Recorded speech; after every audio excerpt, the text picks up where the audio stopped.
The rampage at Fort Hood has been condemned across the country by mainstream American Muslim groups. They've clearly and strongly condemned the attack. But here in New York, there's a small group of radical Muslims rejoicing in the carnage. They call themselves the Revolution Muslim. Today on their website, they called the alleged shooter, Major Hassan, an officer and a gentleman. They said, quote, "We love you." At the same time, they called the slain soldiers terrorists who are in, quote, eternal hellfire.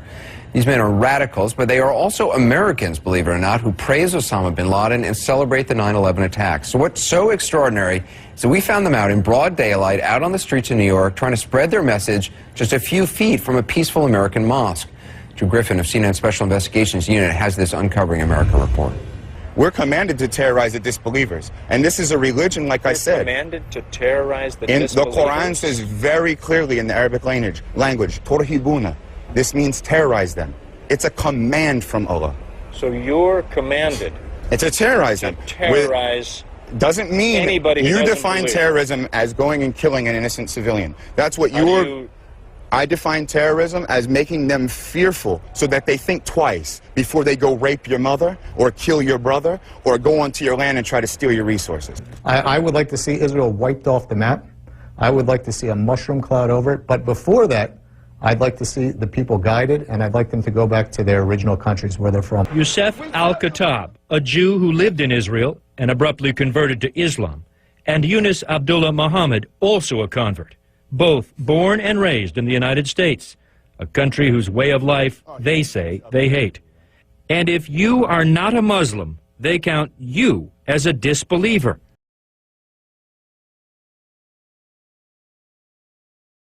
What basically the word terrorist and terrorism means. Who is a terrorist?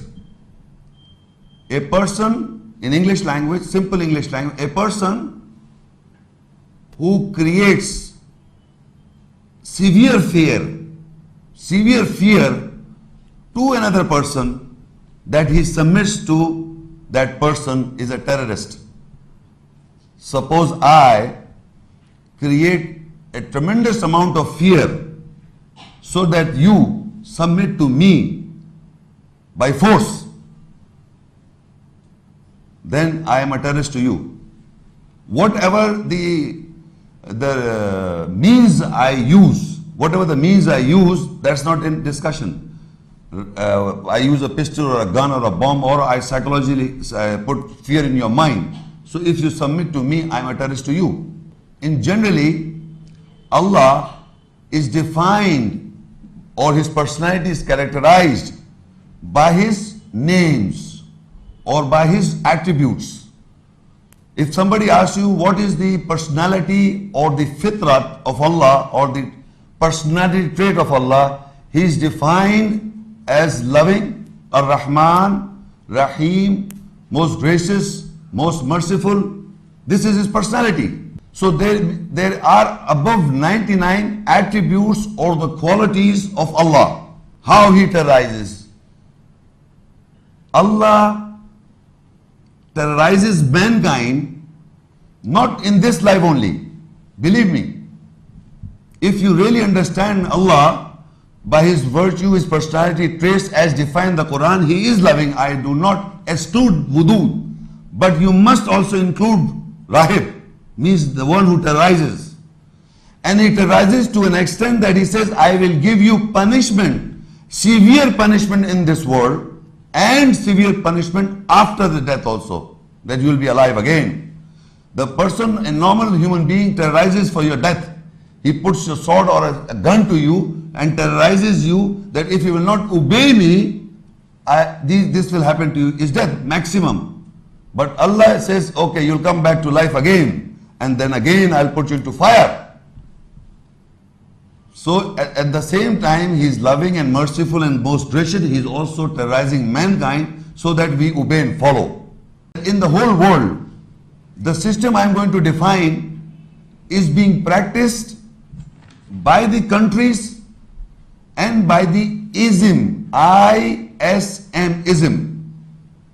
It's the same thing. Meaning Allah provides, I will explain, Allah provides you certain rules and He asks you to follow those rules.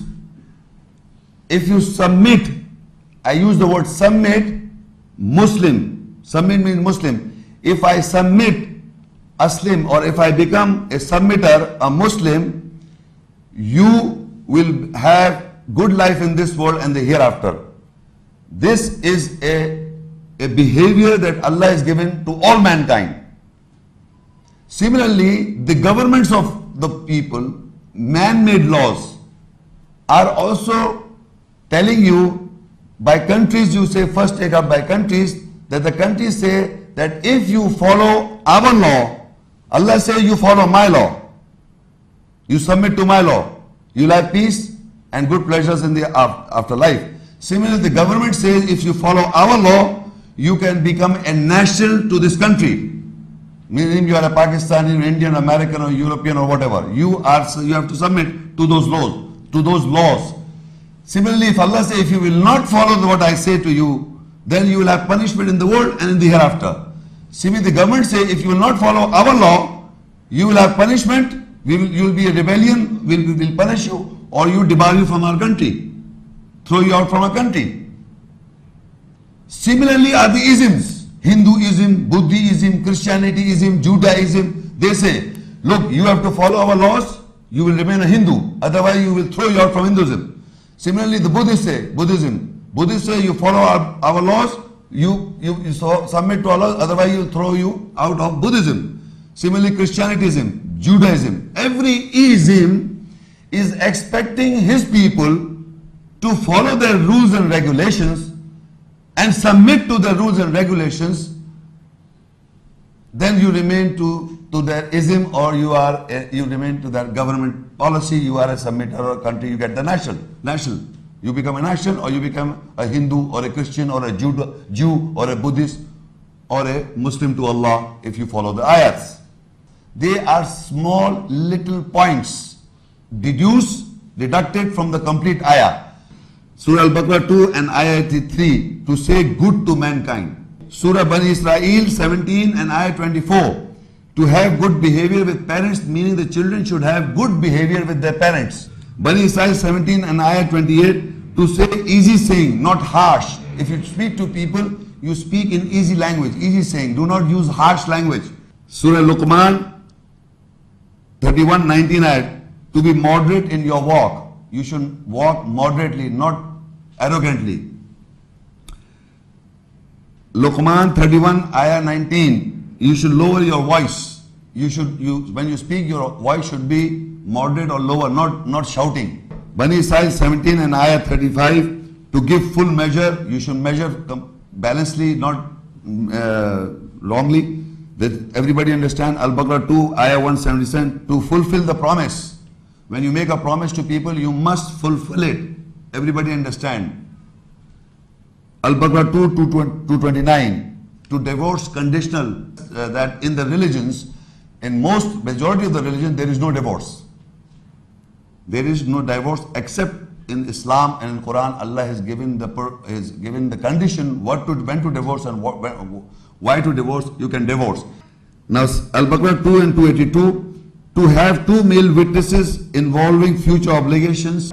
Whenever you write it down, anything in a written contract, you must have two male witnesses as a witness on that contract. And you must, if you want women, you must have two women and one man, if you don't have two men. Al-Imran 3:134, to restrain anger. Al-Araf 7 and ayah 199, to hold to forgiveness. Al-Hujurat 49:6, to seek clarification against a charge. If a person a charge on anybody, he must seek clarification. Surah Al-Mujadlah 58, Surah 12 ayah, to give charity. Al-Nisa Surah 4 and ayah 11, to follow the inheritance law. I will not discuss the whole inheritance law, but the inheritance law is compatible to any system of the world. Al-Hujurat 49 and 9, to make peace among the believers. Al-Hujurat 49:10, to make correction among the believers. Al-Baqarah 2 ayah 168, to eat lawful good food. So the non-Muslims or the scientists are also researching to find out what is good food. So they give instruction in the whole world. Al Imran 3 and ayah 104, to order the acknowledge and forbid the disguise. Al Imran 3 and Ayah 200, to persevere in patience. These are the do's or the governing ayahs by mankind should govern your personality. They should govern themselves. Now I read what are the don'ts. Surah Al-Baqarah 2 and Ayah 84. Do not shed blood. Surah Al-Baqarah 2, Ayah 85. Do not take a ransom. Al Imran 3:103. Do not be divided. Al Imran 3:135. Do not persist in wrong knowingly. So similarly, An-Nisa 4:29. Do not eat wealth with falsehood. Do not rob. You understand, we should not rob. Nobody should rob. Do not intoxicate and gamble. You should not drink and get drunkards. Al-Araf 7:33. Do not commit adultery, homosexuality, lesbianism. Al-Isra 17:32. Do not come near to fornication. Al-Isra 7:26. Do not be spendthrift.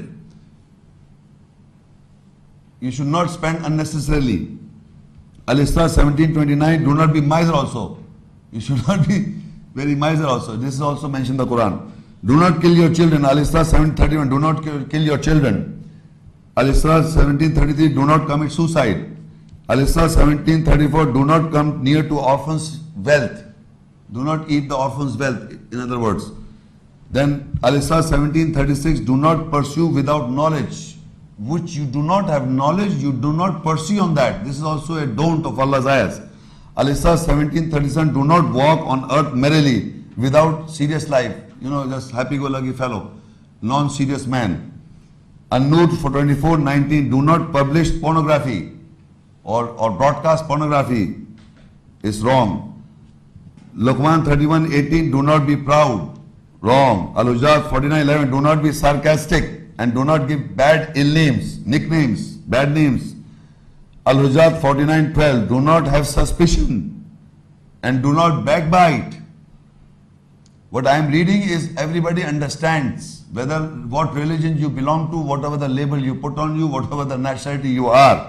Do not eat pork. And generally, I read you few do's and don'ts to emphasize one point. That these are the do's and the don'ts of the government of Allah. You must understand, if you are not terrorized by Allah, you will never follow Allah's religion. And these do's and the don'ts I read are not the complete do's and the don'ts. They are little few words. So this system was given to you by Allah in the ayahs that I read, the references that I read. Now we'll see in the Quran also how in the ayahs of Allah, how it happens and what happens in the ayahs, what we have understood. What we have to do to attain that peace. In Surah Al-Anfal 8 and Ayah 60, وَأَعِدُّوا لَهُمْ مَا اسْتَطَعْتُم مِّن قُوَّةٍ وَمِن رِبَاطِ الْخَيْلِ تُرْهِبُونَ بِهِ عَدُوَّ اللَّهِ وَعَدُوَّكُمْ وَآخَرِينَ مِن دُونِهِمْ لَا تَعْلَمُونَهُمْ الله يعلمهم وما تنفقوا من شيء في سبيل الله يوفى إليكم وأنتم لا تظلمون. And from them you prepare, and for them you prepare, to what you have this capacity from strength and from the binding of the horses. To you terrorize with it to the enemies of Allah and your enemies and others beside them. You do not know them, Allah knows them. And whatsoever you spend from anything in the way of Allah, you will be repaid in full and you will not be oppressed. Now, since we have come to know that the judgment in the nearness of Allah is Islam, so Allah says you Muslims should prepare themselves. From them you prepare to what you have the capacity or the capability from the strength. Whatever the strength I have, whatever the individual people have got the strength, they have to prepare themselves according to their own capacity, according to their own capability. They have to prepare. How you will prepare? By following the don'ts and the do's of ayahs, right? This is how and according to your capacity and the capability, you have to prepare yourself. And the binding of the horses. What is in the وَأَعِدَّ لَهُمْ مَا اسْتَطَعْتُم مِّن قُوَّةٍ. Whatever the capacity and the strength you have got. وَمِن رِبَاطِ الْخَيْلِ, and the binding of the horses. Khayl means horse in Arabic. And binding means you have to hold on to your horses, meaning it's expression language that to check your impulses to remain calm. To check your impulse and to remain calm. That's the explanatory meaning, the binding of horses. You should hold on to horses, meaning you should hold on to your feelings and emotions in a language. So if I have got the strength and capacity and to follow, what I have to do? I have to follow the do's and don'ts by remaining calm, so that you terrorize with it to the enemies of Allah and your enemies and others beside them. How, listen to, this is very important, how a person who is terrorized by, first he has to be terrorized by Allah, he has to submit to Allah's do's and the don'ts, and then if you practice that, then he is putting a terror into the one who is not practicing it, who is enemy to God, who is not practicing to Allah, who is enemy to Allah. How it will happen? You see the example, like for example, if you see a person, a thief, he comes in my house to rob, right? You understand this? He comes in my house to rob. So if an alarm goes on, or if a policeman is nearby, he will be terrorized or not? If he sees the policeman, he will be terrorized. So policeman is what? A person who is binding the law, and he is breaking the law. So remember this, any person who breaks a law, in his heart he knows he is doing wrong. So a person who is a practicing Muslim, who is believing in the do's and the don'ts and practicing, he looks into the person who does not practice, he will be afraid of him. This is how you terrorize. You understand this? A person who drinks, you say, I don't drink. A person who is involved in bad activities, all this I read, he is not practicing. He will be terrorized by a person who is doing so, to an extent that he will go and say, look, this marriage, if you like this, you like to womanize, you like to drink, if this man start practicing his system in the world, you can't drink, you can't do this, you can't do this, so he'll be terrorized with you. So this is what Allah is saying, you have to prepare every Muslim who is a submitter to Allah. First he should be terrorized by Allah himself, then he should submit to ayahs, and then he terrorizes whatever the strength he has got, whatever the capacity and capability he has got. He has to prepare himself so that he terrorizes people. And this is how the terrorism starts. So people who do not practice, they do not come nearby you. So they are basically terrorized from you. This is how the people start terrorizing each other. So Allah is also asking you to terrorize. This is very clear in Turhibuna. Turhibuna means you terrorize. Bihi, with what? With this. Aduwallahi wa aduwakum. Who is your enemy and is their enemy of Allah. And the enemy of Allah is Shaitan. Shaitan is the enemy of Allah and Shaitan is the enemy of mankind. You know this. The Quran says very clearly, it's an open enemy, it says. So if a person who is practicing Allah, meaning who is following the do's and the don'ts, he is practicing ayahs. And he is educating to the person who is not practicing. So he will be terrorized from you. If you believe, not only by the ayahs, remember, if you know the ayahs doesn't terrorize people. If you know and practice and implement, and if you educate, they are terrorized from you. This is how you have to terrorize others.